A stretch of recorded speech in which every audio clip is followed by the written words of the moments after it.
Bonjour, bonjour Céline. Bonjour, ça va? Ah ouais, nickel. Je sais pas si ça va dans le sud, s'il n'y a pas trop d'inondations vers Banyuls, Ça y mais est, ici, hein, ça va il mieux pleut là? plus. Ah, Ouais, il il pleut pleut plus. plus. C'est passé. Ouais, chez vous, ça va? Ah non, à Nantes, ça va, ouais, ça va. Ah, il fait beau. Mais nous, c'est constant, c'est pluie fine et soleil l'après-midi. Ouais. Alors, le paramétrage de langue en français, oui. Très bien, ok.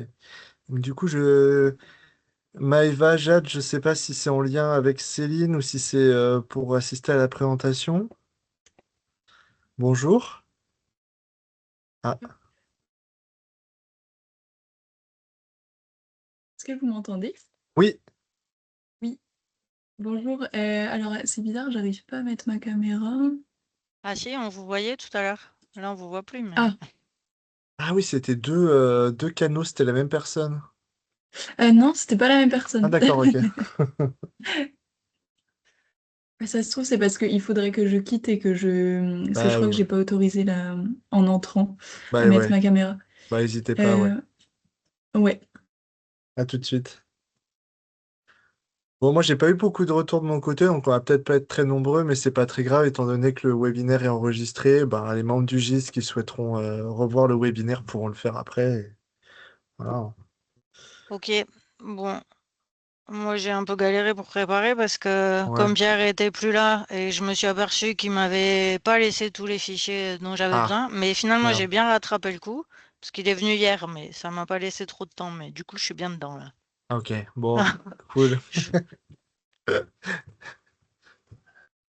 Rebonjour Maëva. Est-ce que je peux Oui, essayer... désolée, tout à l'heure, j'avais un problème de micro, du coup, j'entendais rien. Ok. Désolée. C'est quelle entité, organisme ou autre? C'est Moi, je suis Ifremer. Ifremer. Ok, bah Oui, enchanté, au super. Lebco. Bon bah c'est bien, c'est si l'Ifremer est là, super. Ok, de même. Merci d'être présent.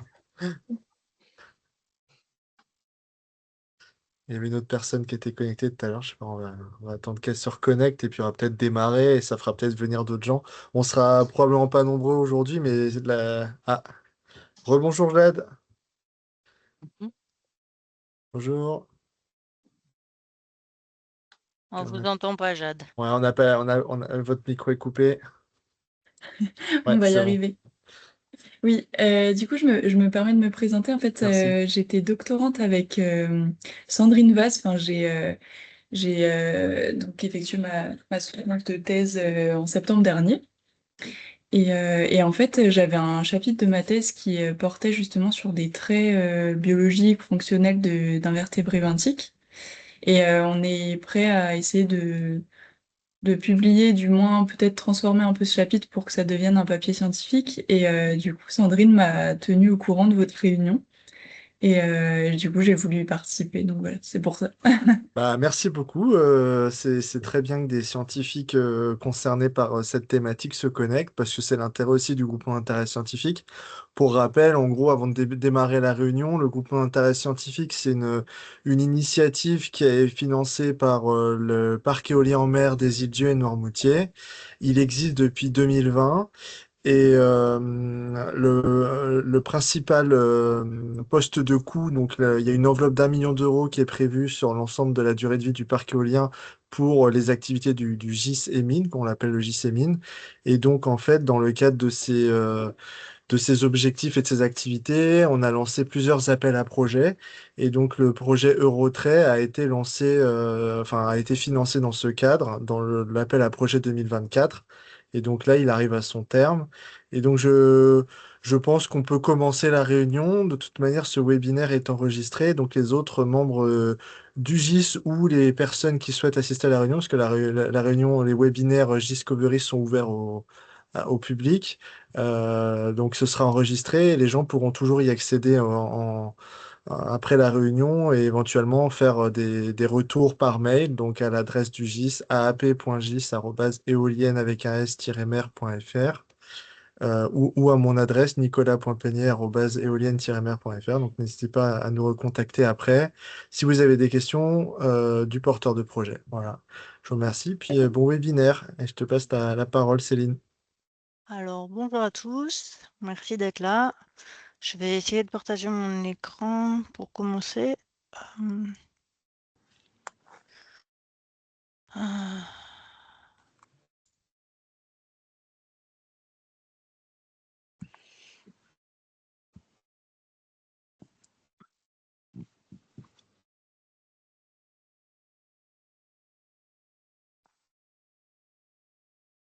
Alors, est-ce que là, vous voyez la page de garde? Oui. Bon, parfait. J'espère que ça va continuer à bien marcher. Donc, je vais vous présenter les résultats du projet Eurotrait. Donc, qui concerne l'étude de l'impact d'un parc éolien offshore sur la faune benthique à travers l'utilisation d'indices fonctionnels. Donc, ici, c'est le cas du projet éolien des Îles-Dieu et de Noirmoutier. Donc, ce travail a été fait par Pierre Clément, qui était en CDD avec nous. Et donc, sous mon encadrement, avec l'aide de Nicolas Desrois et Antoine Carlier également, et également les personnes du Benthique Ecology Working Group de la SIS. Donc, la zone d'étude que vous connaissez peut-être, c'est le parc éolien des Îles-Dieu et de Noirmoutier. Donc, dans le cadre de l'étude d'impact de ce parc éolien, donc, plusieurs stations ont été échantillonnées. Ici, je vous montre les stations de substrat meuble qui ont été échantillonnées à 3 années différentes, donc 4 campagnes et 7 stations. Donc, en 2015, au printemps et en automne, donc ces campagnes reflèteraient l'état initial. Donc, 3 réplicas de 0,1 m² ont été effectués à l'aide d'une benne dans le cadre de ces campagnes-là. Et au printemps 2022 et au printemps 2023. Donc, ces dates-là reflètent un petit peu plus l'état de construction. Dans le cadre de ce contexte spatial, ce sont les stations N6 et N7 qui ont été utilisées comme référence. Donc ça, c'était avant que le début de notre étude, c'était déjà calé comme ça. Un petit encart sur le CIEM, donc, qui est la même chose que la SIS, hein, donc une fois en anglais, une fois en français. Le Conseil international pour l'exploration de la mer, qui a été fondé en 1988. Donc, les principales fonctions de ce conseil sont de promouvoir, encourager, développer et coordonner la recherche marine, publier et diffuser les résultats de la recherche, et le plus important, fournir des avis scientifiques impartiaux et apolitiques au gouvernement des pays membres et aux commissions réglementaires internationales. Donc en fait, ce CIEM, il est composé de plusieurs groupes de travail, dont un est le Benthique Ecology Working Group, qui s'intéresse principalement aux séries à long terme et au changement climatique, aux indicateurs benthiques et aux directives de l'Union européenne, et à la modélisation de la répartition des espèces. Donc ce qu'il faut savoir, c'est qu'il y a également un groupe qui s'intéresse aux énergies renouvelables, mais la base de données qui est utilisée dans le cadre de ce travail a été commencée par initiée par le Benthique Ecology Working Group, mais plusieurs experts en fait sont experts dans les deux groupes. Donc en 2020, le Benthique Ecology Working Group décide de créer cette base de données de traits fonctionnels pour les espèces benthiques européennes. Et l'idée, c'est que cette base de données soit renseignée sur la base de la bibliographie. Les traits fonctionnels, donc ce sont des caractéristiques morphologiques, biochimiques, physiologiques, structurelles, phénologiques ou comportementales qui s'expriment dans les phénotypes des organismes individuels. Donc là, dans le cas précis, c'est plutôt les caractéristiques morphologiques, structurelles et comportementales qui sont prises en considération. Donc, ces traits sont considérés comme pertinents pour la réponse de ces organismes à l'environnement et ou leurs effets sur les propriétés de l'écosystème. Donc, c'est pour ça qu'on fait cette étude. Sinon, il n'y aurait pas le point. La L'approche par trait fonctionnel permet une représentation qui est simplifiée par rôle et non pas par espèce. Donc ça aboutit à une approche qui est plus généralisable, en particulier entre écosystèmes de diversité spécifique différentes, et également avec des efforts d'échantillonnage différents. Donc on verra là ce qui est assez pratique pour pouvoir comparer les différentes dates d'échantillonnage, puisqu'on n'avait pas les mêmes efforts d'échantillonnage. Donc les lacunes, c'est que le manque de connaissances sur l'écologie et le comportement des espèces. Dans les différentes études qui sont faites sur les traits fonctionnels, on n'a pas toujours le même nombre de traits fonctionnels, ni les mêmes traits fonctionnels qui sont pris en compte.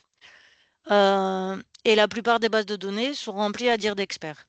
Donc tout ça fait que c'est assez compliqué de comparer les résultats entre les différentes études.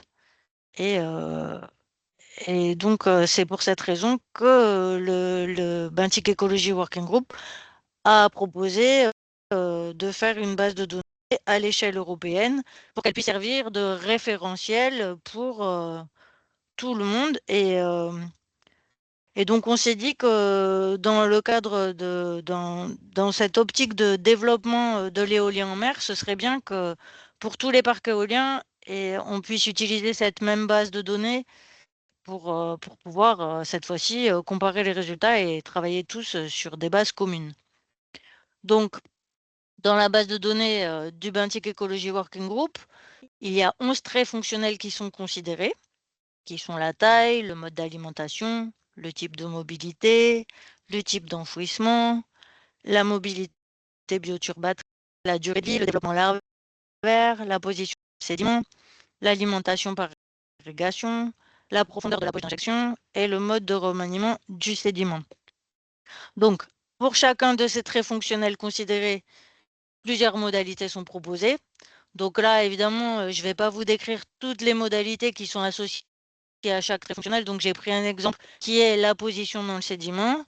Donc, pour ce trait fonctionnel, donc, il y a une traduction qui est une explication, la profondeur dans le sédiment à laquelle une espèce peut se trouver. Et donc, il y a plusieurs modalités proposées, hyperbentique, donc position dans la colonne d'eau au-dessus de la surface, émergent, une partie de l'organisme fait partie du sédiment, mais la plus grande partie du corps est mou et hors du sédiment en tant que structure érigée, comme par exemple les pénatules.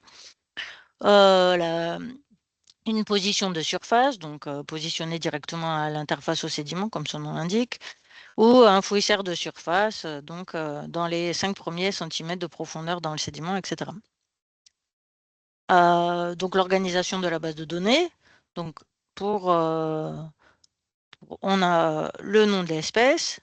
Pour chaque espèce, on a le trait fonctionnel et sa modalité, sachant que une espèce pour un trait fonctionnel peut avoir plusieurs modalités, donc qui sont codées par Fuzzy Coding. La source bibliographique, puisque l'idée c'est non pas d'avoir des traits fonctionnels ou des modalités remplies à dire d'experts, mais le plus possible sur la base de la bibliographie. Donc, il peut être de la bibliographie publiée, de la bibliographie de la littérature grise, ou, bon, effectivement, à dire d'experts, mais à dire d'experts, on essaye de ne pas le prendre en compte. C'est là où ça complique tout. La région et le nom de l'auteur et le niveau de confiance de la source. Et évidemment, la référence de la source. Et il y a une colonne en plus pour citer les lignes ou le petit paragraphe qui explique précisément qui justifie précisément le choix de la modalité qui est choisie. Donc, au total, il y a 591 taxa dans cette base de données. Donc, en fait, pour arriver à ces 591 taxa, on a choisi les 90% des espèces les plus dominantes dans un certain nombre de jeux de données à l'échelle européenne. Donc, la méthodologie. Donc, pour que tout le monde ait le même effort de recherche bibliographique, il fallait consulter à minima pour chaque taxa et trait fonctionnel les 20 premières publications proposées par Google Scholar. Donc, certaines fois, rien qu'avec le titre, on voit que ça colle pas, mais d'autres fois, il faut aller voir vraiment dans les publications ce qu'il y a. Donc, les limites de cette méthode, c'est que c'est hyper chronophage. Donc, on peut faire à peu près une espèce par jour. Ça dépend du changement éventuel de nom. Donc, après, dans la littérature, parfois, on ne sait pas trop comment chercher parce que pour une espèce qui change de nom, on ne sait pas si on doit chercher Tellina pygmaea, Moerella pygmaea ou Absorcenia pygmaea, parce qu'en fait, ça réfère à la même espèce, mais dans la littérature, ça peut être identifié de manière différente. Pour certaines espèces, donc comme les organismes modèles, on a des informations qui sont très abondantes, donc il faut ouvrir toutes les informations pour voir si elles sont cohérentes, ce qui n'est pas toujours le cas. Ou pour d'autres espèces, elles sont très éparses ou parfois nulles. Donc là, après, il faut avoir accès aux articles scientifiques, ce qui n'est pas non plus toujours évident. Donc la difficulté qu'on a rencontrée, c'est que le nombre d'espèces qui étaient déjà complétées dans la base de données, bien que le but était de compléter le remplissage de la base de données, le nombre d'espèces déjà complétées qui correspondait au jeu de données du JCMIN qu'on a récupéré était plus faible que ce qu'on envisageait. Donc ça a un petit peu ralenti le processus. Donc on avait aussi des données de substrat dur qu'on n'a pas utilisées. Il y avait 428 taxa et comme la base de données du Bentic Ecology Working Group était centrée sur les espèces de substrats meubles, en fait, il n'y avait que 6% des taxa qui étaient remplis par rapport au substrat dur. Alors que dans le substrat meuble, dans la base de données du JCMIN, on avait 303 taxa.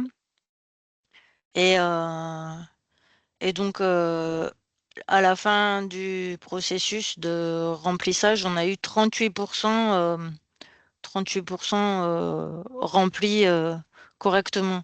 Donc, au début du CDD, il n'y avait que 64 taxa sur ces 303 taxa qui étaient complétés. Et à la fin du CDD, il y avait 116 taxa qui étaient complétés. Donc, uniquement 38% des taxa de la base de données. Donc, ce graphique montre donc pour tous les réplicas et pour donc chaque saison et chaque station, le nombre de taxa dans l'échantillon. Donc ça, c'est les couleurs foncées. Et les couleurs un petit peu plus claires juste derrière, c'est le nombre de taxa pour lesquels on a des traits. Et le pourcentage correspond au pourcentage de taxa pour lesquels on a des traits par rapport au nombre de pourcentage pour chaque réplica. Donc on peut voir que ces valeurs, elles sont entre 33% et 56% à peu près, ou 60% pour certaines. Donc c'est pas énorme, mais comme les abondances, elles sont également prises en compte dans les calculs des traits, on a regardé aussi par rapport aux abondances, parce qu'une espèce qui a une abondance de 2 individus, elle va pas avoir un poids très fort et être très important dans l'écosystème. Donc on s'est dit que c'était quand même important de regarder par rapport à l'abondance. Et donc en termes d'abondance, on a quand même des pourcentages qui sont quand même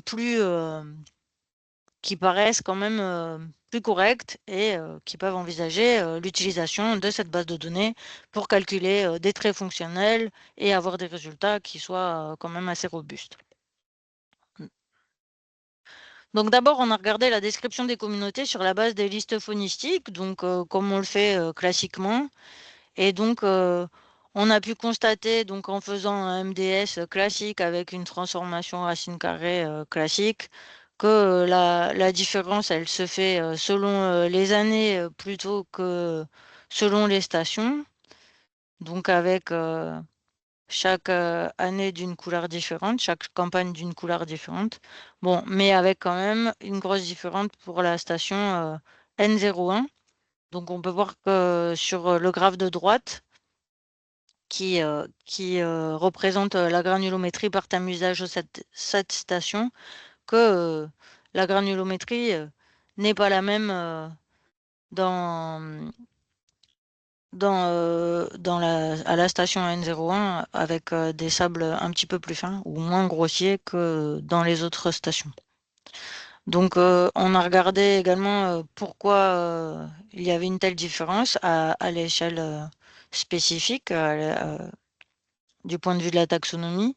Et donc, c'est principalement dû à l'absence du polychète Polygordius appendiculatus. Donc,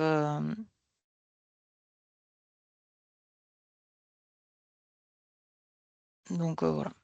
Donc, ce Polygordius appendiculatus, il est en fait très abondant donc à toutes ces stations, donc qui ne sont pas la station N1. Et donc, c'est pour ça qu'on a tous ces pics d'abondance. Je vous expliquerai plus tard pourquoi on a ces pics d'abondance. Donc, la diversité fonctionnelle. Donc, on a décidé de travailler sur 2 indices de diversité fonctionnelle qui sont le FRIC, donc pour la richesse fonctionnelle, et le RAO également, qui sont tous les deux connus pour être performants dans la détection des indices, des perturbations anthropiques.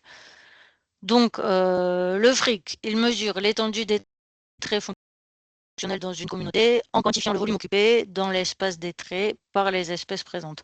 Donc, j'ai pris ce petit graphe en fait dans une publication d'écologie terrestre, et donc qui explique bien la différence entre la diversité taxonomique et la diversité fonctionnelle, puisque là, on peut voir que dans la communauté A et dans la communauté B, on a 10 espèces, mais que pour autant, dans la communauté B, on a beaucoup de petits oiseaux qui se ressemblent un peu tous. Et donc, quand on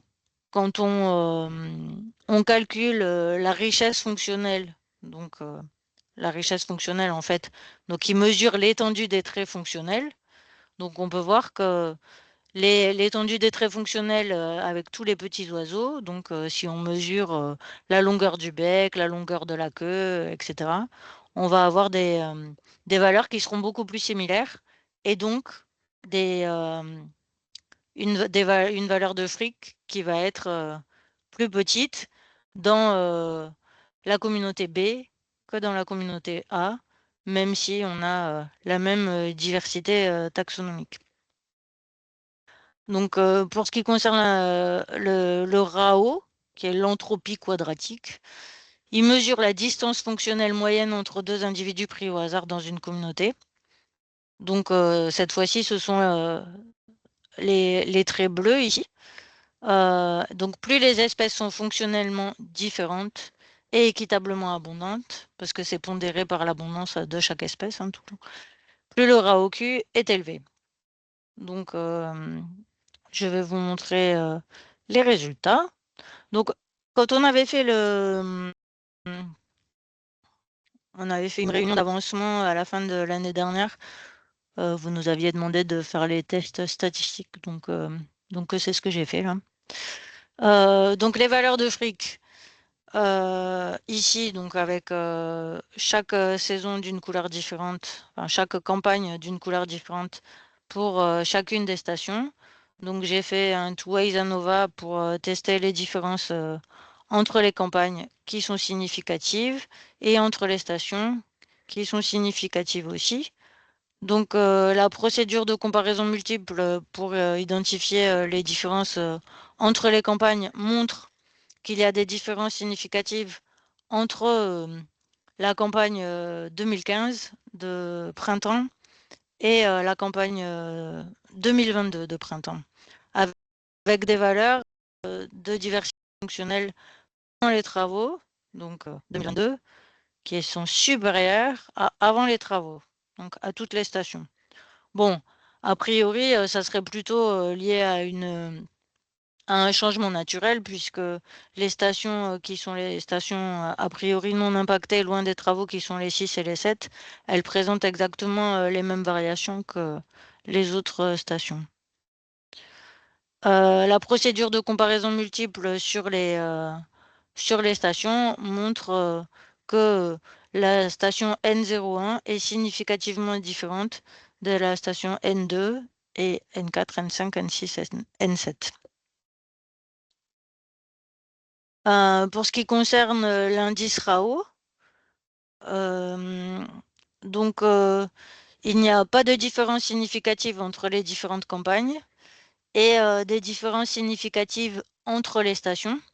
Donc la procédure de comparaison multiple a montré des différences entre les stations N1 et N6, N1 et N3, qui sont dues plutôt aux valeurs plutôt élevées de RAO à N01 et un petit peu plus faibles, donc à N03 et N06. Alors ce qui est intéressant, c'est de voir que ces deux indices ils montrent des choses qui ne sont pas tout à fait les mêmes.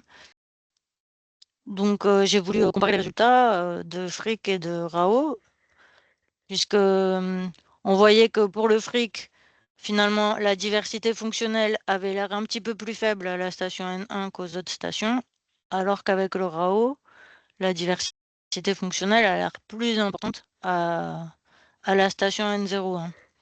Donc en fait, l'idée, c'est que les espèces, quand on calcule le fric ici, on prend toute cet espace-là, qui est plus petit, donc ici pour la station N01 que pour les autres stations, donc qui est l'espace bleu. Donc dans l'espace bleu, les espèces semblent ont des diversités fonctionnelles qui sont plus importantes, enfin plus différentes, on va dire.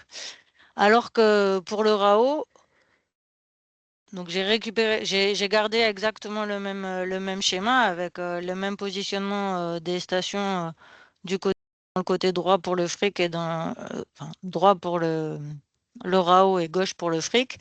On peut imaginer qu'il y a de nombreuses petites distances donc, qui font diminuer la valeur de RAO puisque toutes ces espèces ici sont accumulées avec les mêmes types de traits. Donc la conclusion qu'on peut tirer de ça, c'est que les espèces responsables des traits fonctionnels diversifiés qui donnent une valeur élevée au fric en bleu ici, ne sont pas très nombreuses, car le RAO montre une valeur plus faible qui traduit une plus forte redondance fonctionnelle aux stations N3 et N6 qu'aux autres stations. Bon, j'espère que j'ai été claire. La description donc ensuite j'ai regardé la description des communautés sur la base des traits fonctionnels.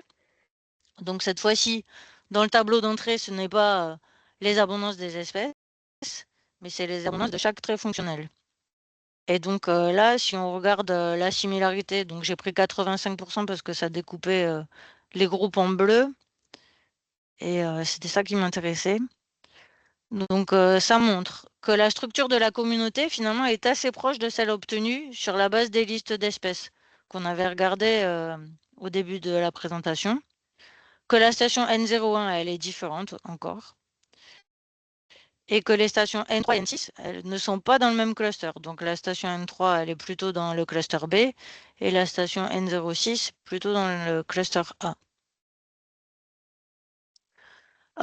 Donc je me suis demandé quels étaient les traits fonctionnels qui étaient responsables des différences entre les groupes A et B. Et donc j'ai fait une analyse Simper qui montre que dans le groupe A, il y a plus d'espèces sessiles. Il y a plus de transporteurs actifs de sédiments, donc de haut en bas. Donc, ce qui n'est pas du tout lié au fait qu'il y ait des espèces sessiles, bien sûr. Donc, c'est des renseignements qui sont complémentaires. Et il y a aussi plus d'espèces à court cycle de vie. Donc, ça encore, c'est pas lié parce qu'en général, les espèces à court cycle de vie, elles sont de petite taille et c'est pas elles qui transportent le plus le sédiment entre le haut et le bas. Donc, ici, on voit qu'on a trois informations un petit peu complémentaires les unes des autres. Donc, pour conclure et synthétiser tous ces résultats, donc, cette étude a mis en évidence donc, la dominance de l'annélide Polygordius à certaines stations à saison, et il semblerait que ces pics d'abondance soient dus à son mode de reproduction. Donc, un grand nombre de petits ovocytes, très probablement libérés dans la colonne d'eau. Et en fait, il semblerait que, d'après Ramey et al. 2006, que ce nombre d'ovocytes il soit plus important chez les Polygordius que chez d'autres espèces d'annélides, et que, même si ça libère des larves planctoniques qui ont une mortalité élevée, vu la quantité de petits ovocytes qui sont libérés, ça fait quand même des gros pics d'abondance. Donc là, on peut voir, on a constaté une différence significative de granulométrie, de faune et de richesse fonctionnelle à la station N01.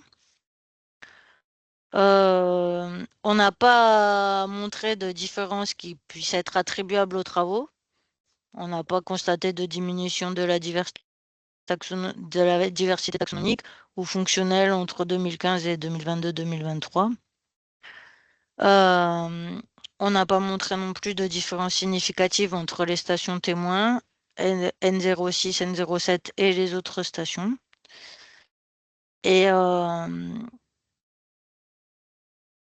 bon, quand même, on peut voir que l'approche par trait fonctionnel peut quand même apporter des informations qui peuvent être en lien avec l'anthropisation. Même si là, il n'y a pas d'effet, ça ne veut pas dire que l'approche par trait fonctionnel, elle n'est pas utile pour ça, évidemment. Donc, cette étude, elle permet donc de donner un cadre sur le type d'étude qui peut être menée pour évaluer l'impact des parcs éoliens sur la fonctionnalité des écosystèmes. Et elle donne aussi des ordres de grandeur, des valeurs d'indice fonctionnels qui qui permettront la comparaison lors de prochains suivis ou avec d'autres sites. La base de données de Bentic Ecology Working Group de traits fonctionnels est encore en train d'être complétée. Donc effectivement, on avait dit qu'on la mettrait à disposition. C'est toujours l'idée, mais comme on essaye de la mettre à disposition le plus complète possible pour pas avoir trop de versions qui se promènent dans la nature, si c'est possible de patienter encore un peu, ce serait super. Je vous remercie de votre attention. Et si vous avez des questions, bien sûr, je suis toute disposée à essayer de répondre. Merci beaucoup pour la présentation. Voilà, effectivement, s'il y a des questions. Moi, j'avais une première question. Au tout début de la présentation, il a été précisé, donc les traits biologiques qui étaient présentés étaient ceux des substrats meubles. Euh, Effectivement, le parc éolien Yonne-Armoutier, là où ont été réalisés les prélèvements, c'était un plateau rocheux, le plateau des Bœufs, donc il y a une partie qui est sur des fonds meubles. Et voilà, je tenais à préciser qu'il y a une grosse partie du jeu de données qui concerne les substrats durs aussi. Et je me posais la question, est-ce qu'il y a des études similaires qui pourraient être développées sur les substrats durs ou c'est pas aussi intéressant de partir sur les substrats durs? Voilà, question de néophyte, hein, je ne suis pas du tout expert sur ce sujet. Voilà. Moi, je pense que c'est intéressant de le faire sur les substrats durs aussi, dans la mesure où on a une base de données qui soit cohérente Mais avec les substrats en termes durs. opérationnels, est-ce que c'est aussi facile à obtenir ou je sais pas, est-ce qu'il y a des verrous qui font qu'on naturellement on se dirige plutôt vers des substrats meubles parce que je comprends que la base européenne est plus fournie en substrats, en données en traits caractéristiques des substrats meubles que les substrats durs, non? Sauf si j'ai pas bien compris. Après, c'est pas les mêmes traits. Par exemple, en substrat dur, bon, on n'aura pas, peut-être pas le type d'enfouissement ou le position dans le sédiment ou des choses comme ça. Maintenant, en substrat dur, on a d'autres, on garde les traits de espèce érigée, le type de nutrition. Après, il y a Mhm. pas mal d'algues, alors je ne sais pas comment c'est géré les algues avec le substrat dur dans ce type d'études. Ok, Mais non, je pense que c'est possible. Après, peut-être même que, enfin, je ne sais pas si je dis pas des bêtises, mais j'aurais tendance à penser que c'est peut-être plus simple parce que si on prend, peut-être qu'on peut résumer l'information à moins de traits. ok, merci. Sachant que logistiquement, c'est quand même ça. Souvent, ça implique des plongées, des observations par plongée, contrairement au substrat peut-être où il y a uniquement des prélèvements par benne, j'imagine. Donc, logistiquement, c'est moins compliqué à mettre en place sur les substrats. Enfin, Après, il y a des gens qui ouais. font des études par quadrat en envoyant des espèces de cubes ou de la photo depuis la surface. D'accord. Ok. Ah ouais, intéressant. Donc voilà, c'était mes premières questions. Je sais pas si des personnes souhaitent poser leurs questions, n'hésitez pas, surtout. Voilà.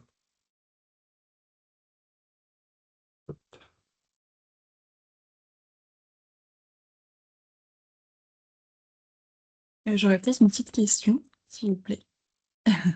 Vous m'entendez bien? Ouais. Oui. Oui, Juste donc il y avait 116 taxa qui étaient renseignés pour les substrats meubles. En termes de traits fonctionnels, ça signifie que tous les traits fonctionnels étaient renseignés pour ces espèces ou il suffisait qu'il y en ait quelques-uns qui soient renseignés pour que vous les comptiez dans les 116 taxa? Non, non, c'est tous les traits. Ok. Ouais, parce que en fait, Donc d'après la littérature. c'est la méthode de remplissage qui veut ça, mais c'est pour ça que c'est très long. Et on fait par espèce à chaque fois. Ok. En fait, on s'est partagé par espèce avec les différentes personnes du Benthic Ecology Working Group. Mais le problème, c'est que personne n'est dédié à 100% à ça. C'est pour ça que c'était bien de prendre quelqu'un, mais on pensait que, bon, déjà, il y aurait plus de choses qui seraient déjà renseignées. Et on pensait aussi, bon, on savait que c'était long à faire, mais on pensait qu'on Mm. arriverait mieux à gérer ce remplissage et que, voilà, qu'il y aurait moins de lacunes. Ok. Et après, j'ai essayé de poursuivre ça avec le parc éolien du Golfe du Lion. Mais là, j'ai pas eu le financement.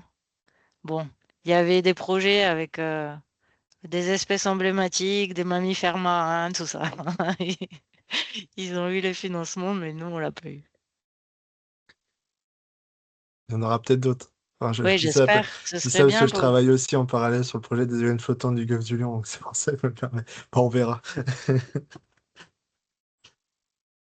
Mais après, bon, je trouve que finalement, ça donne quand même une bonne idée de ce qu'on peut faire avec ce type d'approche.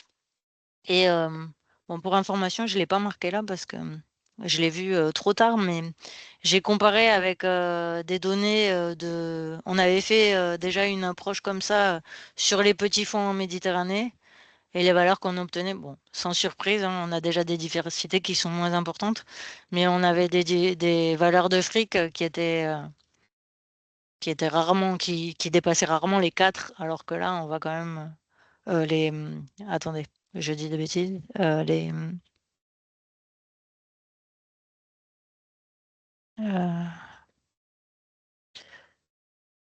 les 0,4, pardon. Et là, on a quand même des valeurs qui sont beaucoup plus élevées. Mais bon, c'est assez cohérent parce qu'en Méditerranée, dans les petits fonds, on a moins de diversité fonctionnelle qu'en Atlantique. Là, mais c'est bien parce que c'était assez cohérent en fait. C'est déjà. Pour rappel, hein, les données ont été échantillonnées sur des fonds d'entre 19 et 36 mètres de profondeur. Voilà. Ah oui, merci. J'aurais pu le marquer. Je vois, il y a une question aussi. Ouais, moi j'ai une question. Est-ce que vous m'entendez aussi? Oui, Cool. Merci Céline pour ta présentation et c'est cool de voir l'effort qui est fait sur récupérer des données de traits sur autant d'espèces et d'essayer de standardiser ça avec plein de personnes différentes. Et justement, en fait, il y a un truc qui m'a marqué dans ta slide, il y avait sur une espèce, il y avait une donnée qui venait de l'Arctic Database.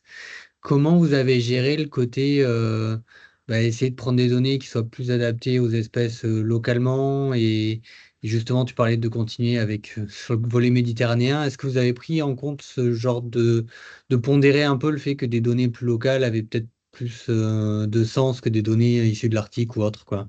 Ouais, alors en fait, quand on remplit la base de données, on remplit ce qu'on trouve et à chaque fois, on attribue un score de confiance. Donc, si tu as un article et que tu as une autre donnée dans une façade plus proche de là où tu es, tu vas donner plus de. Tu vas mettre. On garde l'information, mais c'est pas celle-là qu'on va prendre en compte et on va prendre à chaque fois en compte les lignes, les renseigner avec l'indice de confiance le plus fort. Donc, si tu trouves un autre indice de confiance qui est mieux, ben, tu le mets. Mais Ok, on a gardé quand même les données d'article parce que, en fait, il vaut mieux une donnée d'article que pas de données du tout quand même. non, j'entends. Donc, Et du coup, dans ce que vous allez rendre disponible, il y aura ces données brutes avec le score et au final, ce que vous avez utilisé ou comment moi, c'est comme ça que je vois les choses. Je pense que les autres aussi, il faut qu'on valide ça de toute façon au Bentic Ecology Working Group en mai. Enfin, là, normalement, on devait tous avoir fini en décembre. Bon, bien sûr, il y a des gens comme moi qui n'ont pas terminé leur partie, mais je suis pas la seule. Et, mais je pense qu'en mai, là, ça va être le. Puis moi, je vais leur dire qu'il faut mettre une première version en dispo pour que les gens ils puissent l'utiliser et que, voilà, qu'on arrête de. Bon, c'est qu'on continue d'avancer. Et le seul moyen de continuer d'avancer, c'est de mettre une version 1 à dispo ouais. des gens pour que ils puissent commencer à l'utiliser. Parce que là, quand même, on a vu que même si on n'a pas la richesse spécifique idéale remplie, en termes d'abondance, on n'est pas complètement. Bon, on peut l'utiliser. Donc, sur d'autres jeux de données, je pense que ce sera utilisable aussi. Et si on veut que ça décolle, il faut mettre cette version 1 à disponible. Et donc, j'espère qu'il y aura tout parce que l'idée, c'est de partager de l'information. Donc, Trop bien, cool. Et merci. de rien.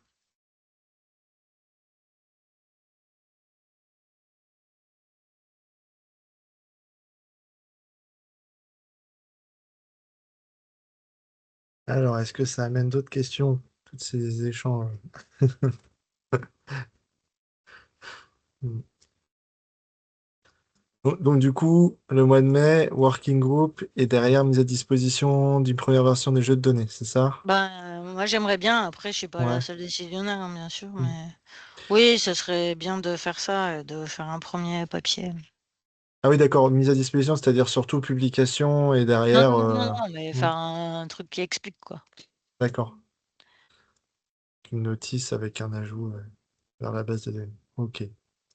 Oui, parce qu'on peut pas mettre ça à disposition comme ça. Il faut quand même. Ouais. Hmm. Oui, c'est de la donnée brute un peu, j'imagine. Ok. Mais après, si vous voulez l'utiliser, voilà, vous savez que ça existe, même si pour l'instant c'est pas à dispo. Je pense que il y a rien de privé. C'est payé par les gouvernements, les gens qui se déplacent. Bon, c'est quand même de la donnée. Très bien. Eh bien, s'il n'y a pas d'autres questions, j'ai vu qu'il y avait plusieurs personnes de l'Ifremer, donc si d'autres personnes de l'Ifremer souhaitent réagir, n'hésitez pas. D'autres personnes tout court.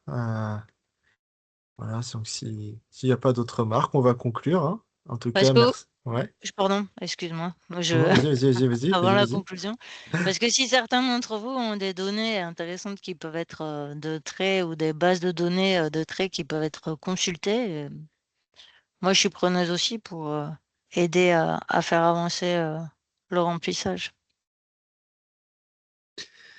Euh, Potentiellement pour échanger, Céline, je sais pas si tu avais échangé avec Jack, mais sur les polyquettes, on avait une base de données de traits. Du coup, c'était plutôt intertidal, mais il y avait un peu de merle, donc il y a peut-être des espèces qui peuvent vous intéresser. Et après, il y avait la base de données, alors Stan sera plus à même de parler, mais qui est en ligne de... mince, je viens de manger son nom à l'instant. Je pense que si tu cherches sur Archimère, très Alexandre, tu parles Alexandre, d'Alexandre. oui. Ouais. Et c'est à base de données très en ligne. Et il y a Alexandre des qui? Muller. Muller. Ah. On Il a y a des herbiers qui compilé, sont pas très loin, à l'île-Dieu. Donc il y a peut-être des espèces qui sont. on a compilé toute la macrofaune associée au récif d'Hermel et sédiments meubles associés, et puis herbier de zoster.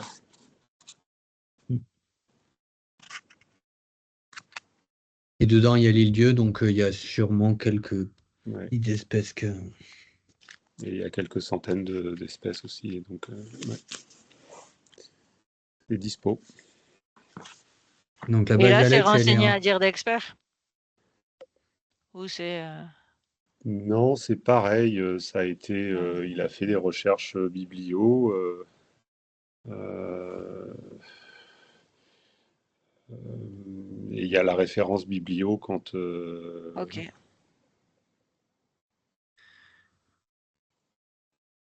Et moi, je peux t'envoyer, j'avais aussi. Et Alex avait fait un peu pareil. Alors, je sais pas ce qui a été publié, c'est que la donnée finale ou pas.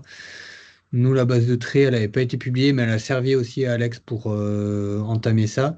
Et moi, j'ai des fiches espèces où j'ai rempli pour chaque espèce, j'ai mis plein de refs. Bon, faut se coltiner le petit document Word sur l'espèce, mais au moins, tu as les refs qui sont associés avec les différentes valeurs. Et un peu comme vous aviez fait, c'est juste moins bien organisé, quoi. Mais du coup, ça, je peux te l'envoyer si jamais. Ah ouais, je prends. S'il y a mes espèces dedans, c'est parfait. Ça roule, je note. Merci Aurélien. Par curiosité, les laboratoires d'Ifremer qui travaillent sur ces sujets, vous êtes basés où? Vous êtes répartis en plusieurs sites ou Brest, beaucoup, Dinard. Ouais. Brest, Dinard, j'ai envie de dire, c'est surtout ça, je crois. Sur les traits, ouais, maintenant il y a Guillaume à Arcachon Ah qui oui. doit faire un petit peu. Mais D'accord. là, on est en masse de Brest parce qu'on a eu un message. Ah ouais. Oui, c'est j'avais transféré à Antoine Carlier et Marion Cuif. Ouais. Ok. Bon bah très bien, parce que je me demandais, vu qu'il y avait le secteur de Lisieux, je me disais peut-être il y avait des chercheurs d'Ifremer qui travaillaient spécifiquement sur ce secteur-là, mais ouais. Pas, pas certain. Non, ok. Après, moi, je suis plus au courant. Alors, sur les EMR, j'en sais rien. L'herbier de l'île-Dieu a été quand même pas mal visité au cours de Marat. Donc, il y a peut-être des trucs. Mais sinon. Et on n'est pas loin non plus des communautés à Ploutz, je crois, qui a des énormes communautés en baie de Vilaine. Donc il y a toute la base de données pareil, de traits de la base de la thèse de Karine Rigolet.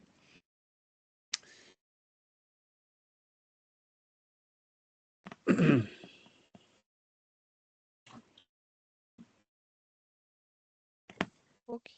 Bon, merci pour toutes ces informations.